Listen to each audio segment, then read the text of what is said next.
تدخل أنداري كم الساعة؟ أنا بكرت قبلك، أنا دكتور تجيب لي الحين بعدي، من أنت؟ يلا لا أشوفك أحسن ما أحرمك 4 مواد. يلا يا دكتور أنا تأخرت مع أيام مواصلات معي. أقول لك اقلب رحلة، جاي تقول لي مواصلات. حسبي الله عليك. أيوة زي ما قلت لكم يا طلابي الأعزاء، أن الهمزة عندما تأتي من فوق الحرف في كلمة أحبك يعني إنه اكتمل الحب، وهذا زي ما قلت لكم يا شباب طلاب الحرف الحاء هذا جاء في كلمة أحبك. تفضل يا بنتي.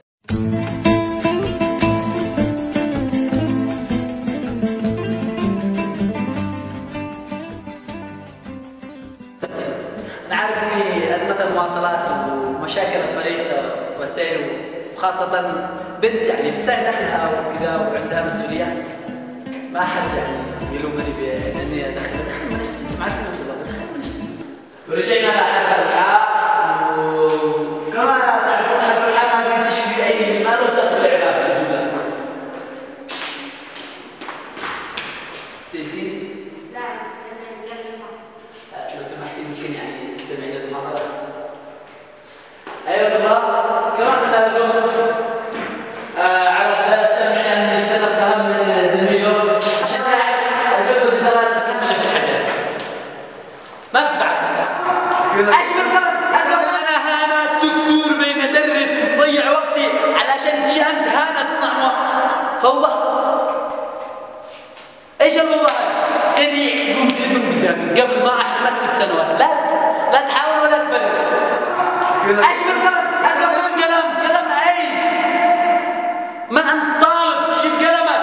يلا ما اقرا حاجه عينك، لا ما تجنيش برا من الماده هذه 6 سنوات عادي يجيب الولد والله. خلاص معروف 6 سنوات عاد احنا بصيروا يا طلاب واحد منكم يطلع صوته والله لا ترضوا يكون عبره لمن اعتبر. نرجع للدرس. اللي عنده استفسار ولا سؤال تفضل. هذا دكتور لو سمحت. تفضلي.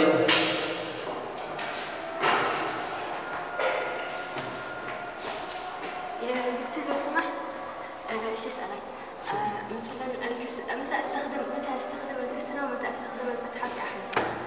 كلمة شوفي جبتي موضوع حساس، أنا بجاوبك. خذي رقمي وأنا بجاوبك إن شاء الله لما تسأل. سجل الرقم لو سمحت. أنا أوكي سجلي رقمك وأنا بجاوبك.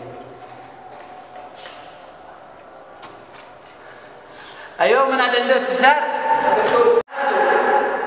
ما بين ادورش منكم اسئله، انتم ما بتلتزموش بالادب والاحترام. خلاص انا نهيت المحاضره